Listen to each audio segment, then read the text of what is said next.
നമസ്കാരം. ഇന്ന് നമ്മൾ പൊതുവിജ്ഞാനെക്കുറിച്ച് 10 ചോദ്യങ്ങൾ പഠിക്കാം. കഴിഞ്ഞ പാർട്ട് 1-ൽ നമ്മൾ 10 ചോദ്യങ്ങൾ പഠിച്ചു.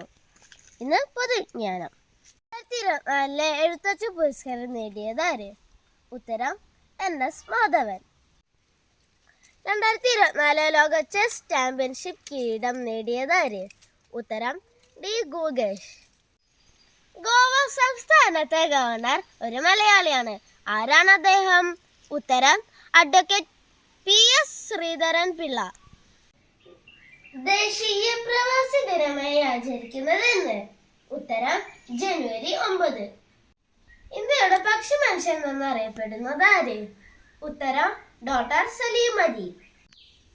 2024 2020 ലോകകപ്പ് ക്രിക്കറ്റ് കിരീടം നേടിയ രാജ്യം?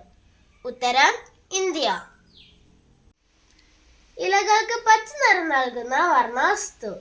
ഉത്തരം ക്ലോറോഫിൽ. ചരിത്ര പ്രസിദ്ധമായ ആറന്മുള ഉത്രട്ടാതി ജലമേള നടക്കുന്ന നദി ഏത്? ഉത്തരം പമ്പ. കർണാടകയും തമിഴ്നാടുമായി അതിർത്തി പങ്കിടുന്ന കേരളത്തിലെ ഏക ജില്ല? ഉത്തരം വയനാട്. സ്വതന്ത്ര ഇന്ത്യയുടെ ആദ്യ വിദ്യാഭ്യാസ മന്ത്രി? ഉത്തരം മൗലാന അബ്ദുൽ കലാം ആസാദ്.